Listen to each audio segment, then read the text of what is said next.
Hello, everybody, and welcome to Ball Don't Lie. This is the first inaugural episode of the podcast.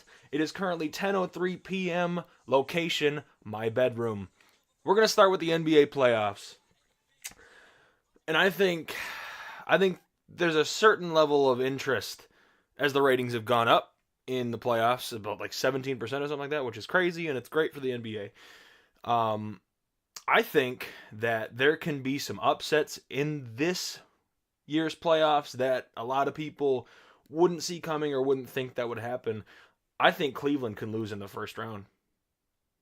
Plain and simple. I think I don't know if their team is just good enough. I mean, LeBron James in my opinion is the greatest player of all time, and Kevin Love is one of the best in the league, probably I don't know, a top 30 player, top 25 player, I would say. But other than that, you got a feast or famine guy in Jordan Clarkson and Rodney Hood, I guess, and J.R. Smith, who's been there forever.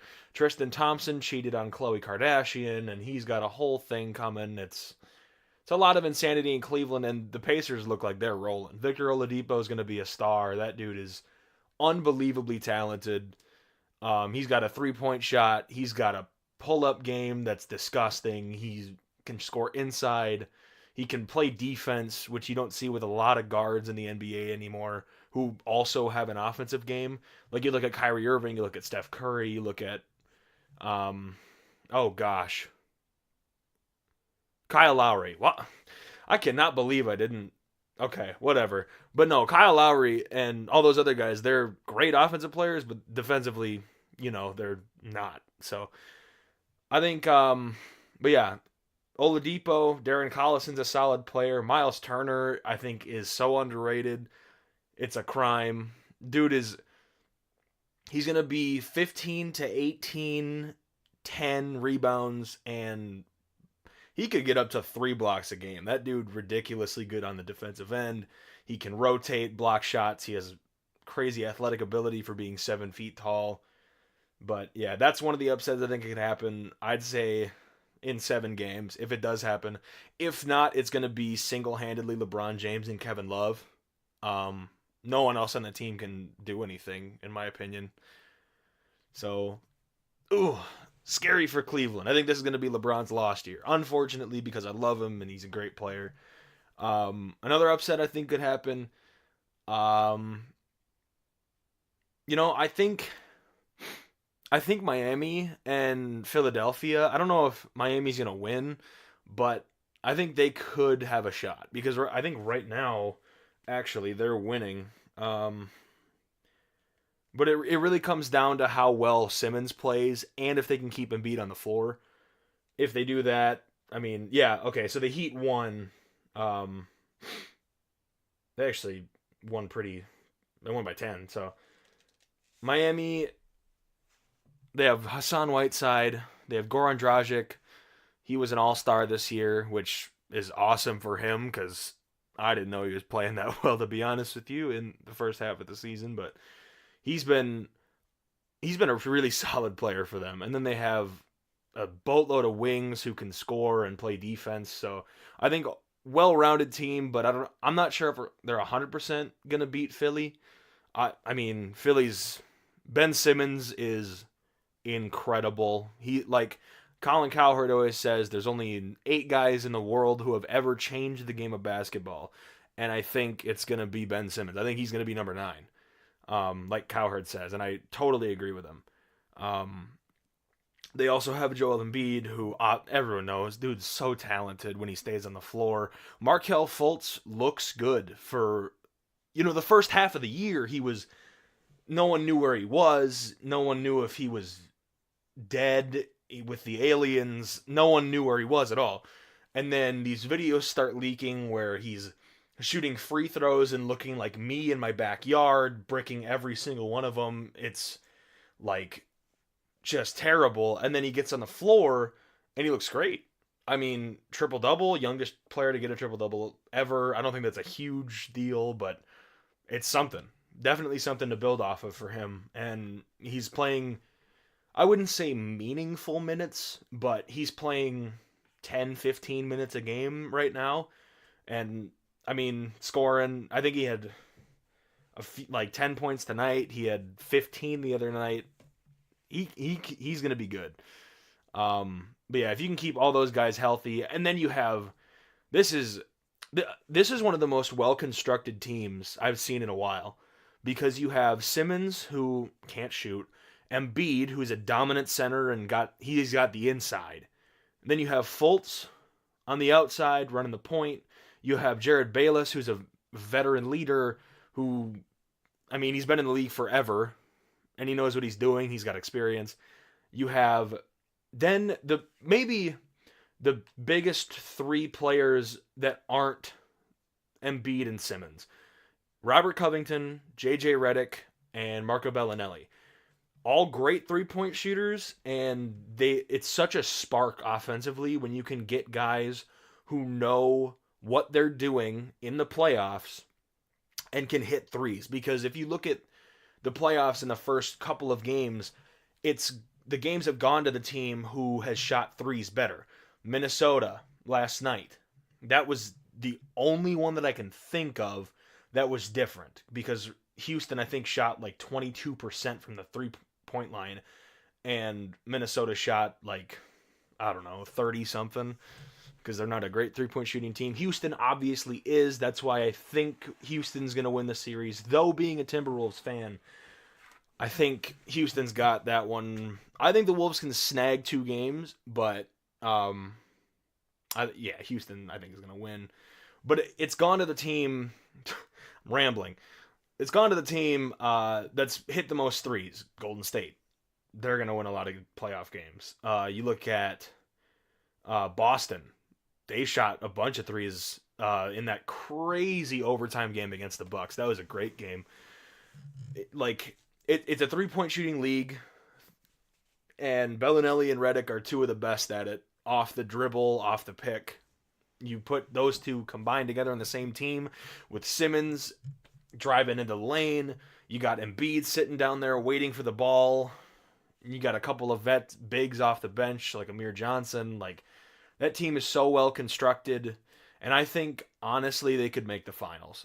They're my pick right now to make the finals, but like I said a little bit ago, they could get upset, but I don't think they will.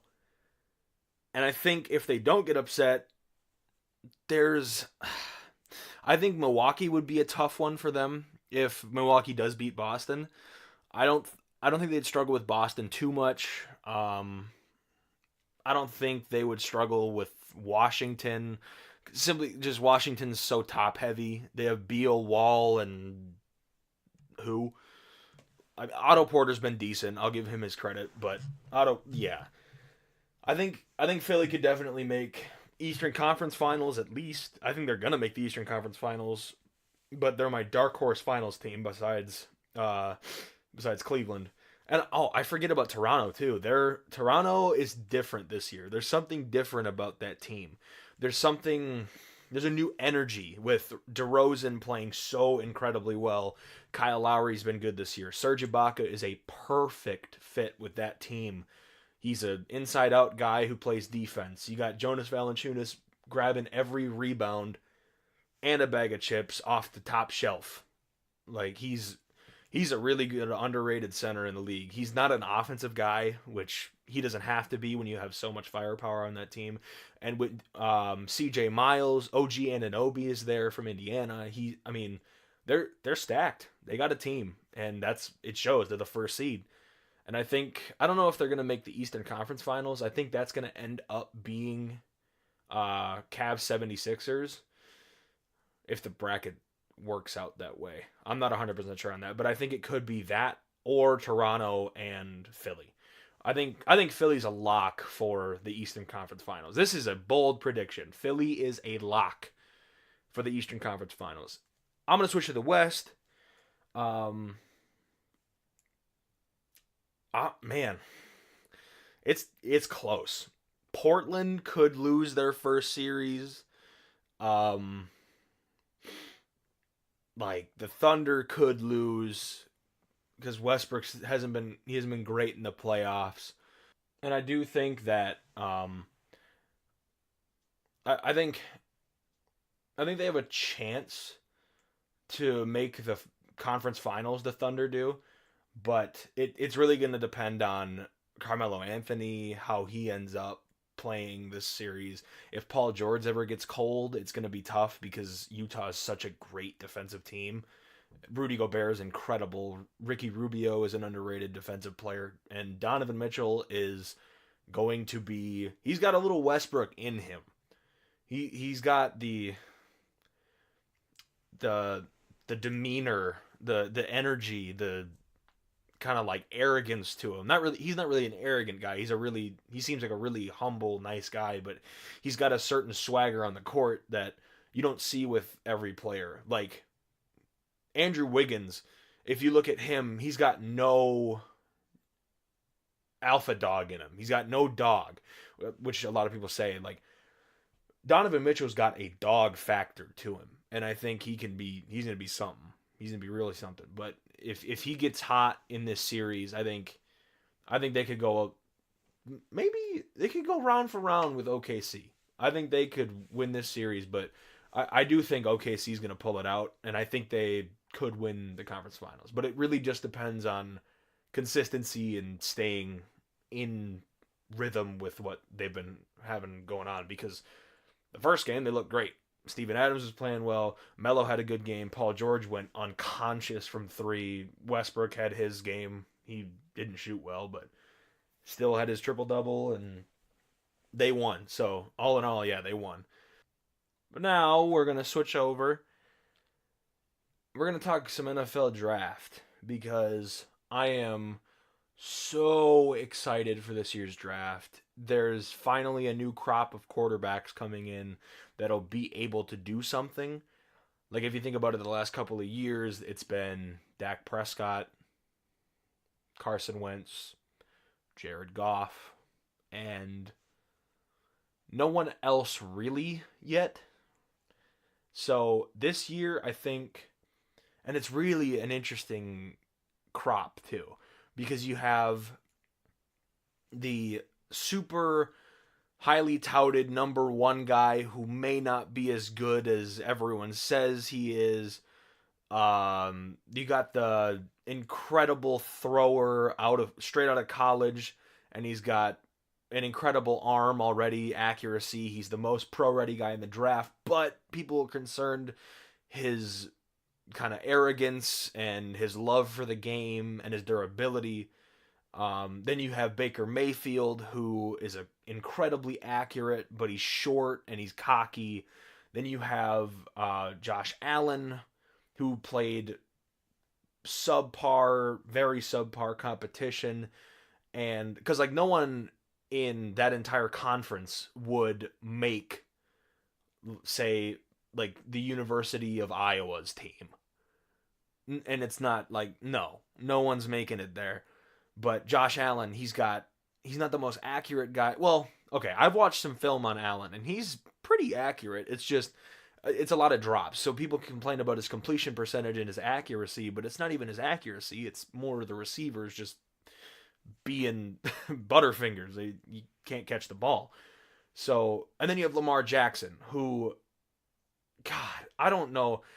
It doesn't make sense to me. Oh, this guy has scored more touchdowns in college football in the last 2 years than some college football teams have, and he's gonna be a second round projected player in some mock drafts that I've seen. No, not to me. I think if you work with him, get him in the right system, he's gonna be special. I think production wise, I think he could be better than anybody in this class. Like plain and simple, just on talent alone. He's got so much talent. His deep ball accuracy is good. He's got incredible mobility, as everybody knows. He can run like a running back. I mean, he's 6'4" or 6'3". He's got a heck of an arm. I saw a video of him, and he threw a football like 80, 90 yards. Just launched one, and I think he's really underrated. I think he could end up kind of slipping in the draft, but I think people are going to regret it. And then you have plenty of defensive players who can make an impact right away. Saquon Barkley is probably the best prospect I've seen for running backs since Adrian Peterson. I've seen, like, to me, shout out to Brett Coleman if you ever see this or listen to this. He's a clone of LaDainian Tomlinson. At like 150%, he's a clone of LaDainian Tomlinson. The jump cuts that he makes, the vision, the quickness, the twitchiness, the speed, he's got it all. He's powerful. The combine, he benched 29 reps. For a running back, that's ridiculous. That tied a record with Jerick McKinnon, who's a small, like stocky running back, but they're kind of similar players actually. They're smaller, they're quick, they're fast, they're twitchy, like I said with Saquon, but I think Saquon's going to be a lot better because he's versatile. He's got a catching element to him. He's got a swagger on the field, and he seems like off the field he's squeaky clean. Nothing wrong with him there. And I think he could be better than the guys who have come out in the top 5 in the last 3 years with Gurley, Fournette, and Ezekiel Elliott. I think he'd be better than all three. Seriously, this guy, if you look at the film and you watch his vision and just how he moves around in the backfield and gets free and then bursts for 20, 30 yards or 70 for a touchdown, depending on the play, it's fun to watch and it's special. But yeah, I'm going to give not a mock draft, but kind of how I think the quarterbacks are going to fall. I'll give my mock draft in the next installment of the podcast. At number 1, I think the Browns are going to take Josh Allen. I think he could be the second best pure passer of the draft behind Josh Rosen. Simply, if you look at Josh Rosen, you watch his tape, he looks like Matt Ryan to me. He looks a lot like Matt Ryan.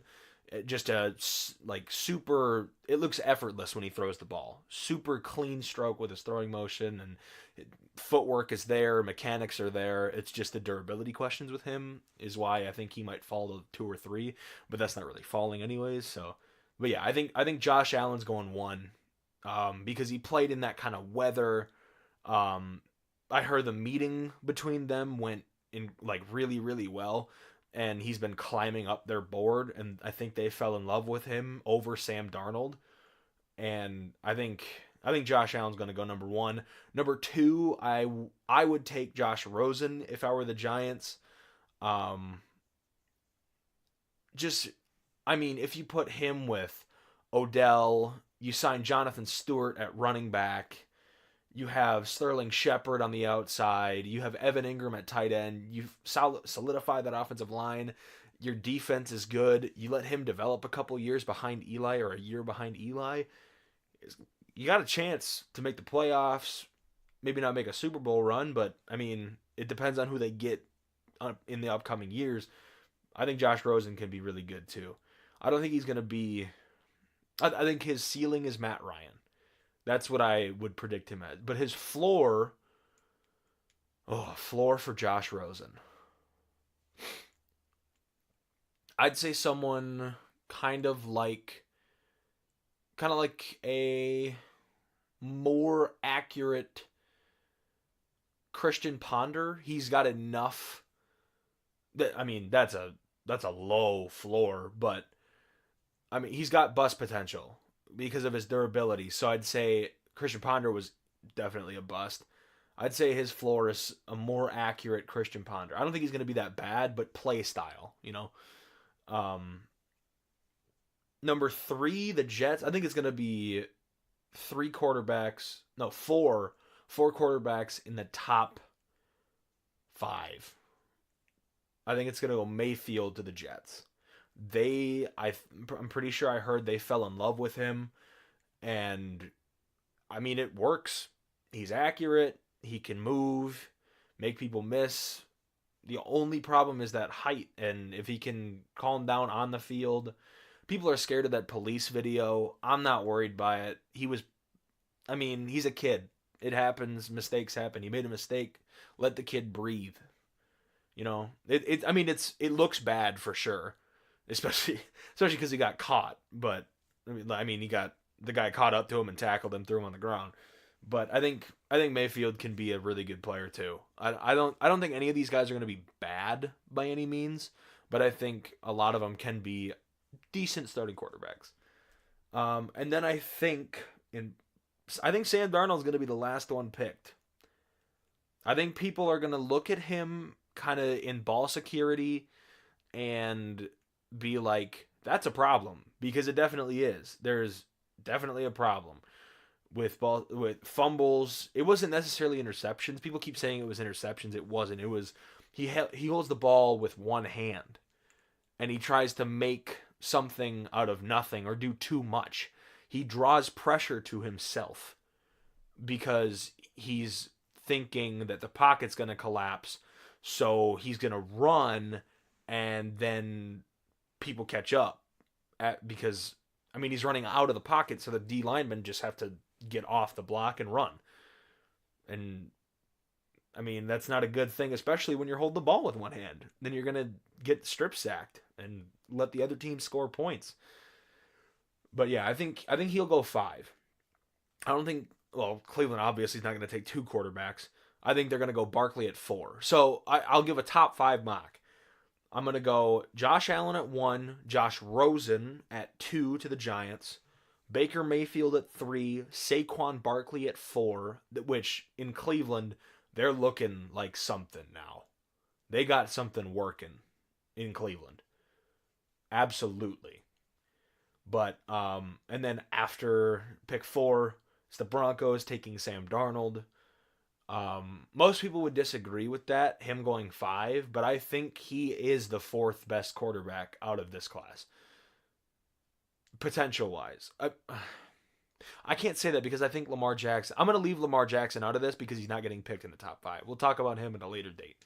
But Sam Darnold, he's a thick, trunky quarterback. He's got an incredible arm, zips the ball through tight windows a lot, but he's just got to keep working on seeing more defenders picking up coverages and stuff, and just the interceptions were a little inflated from his previous year, but still, I think he's going to be good if he can sort out just the inconsistency with ball security.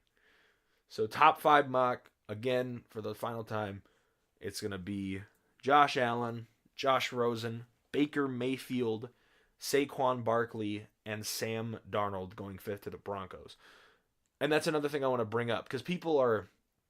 I posted that on Twitter the other day, and people were saying, like, oh, Darnold's not going 5th, he's going to go number 1 to the Browns. I don't think he's going number 1. Or at least maybe it's because that's not what I would do. I don't think they're going to anyways, because I did see that they really had a good time with Josh Allen, excuse me. They had a good interview with Josh Allen, a good visit. So I think that's how it's going to turn out. I don't think Darnold's going to go number 1. If he does, I'm wrong. I'll take it. But I think Josh Allen's going number 1. But all in all, it's been a good episode for the first episode of the Ball Don't Lie podcast. We're talking basketball, we're talking football, and I'll see you next time. Peace.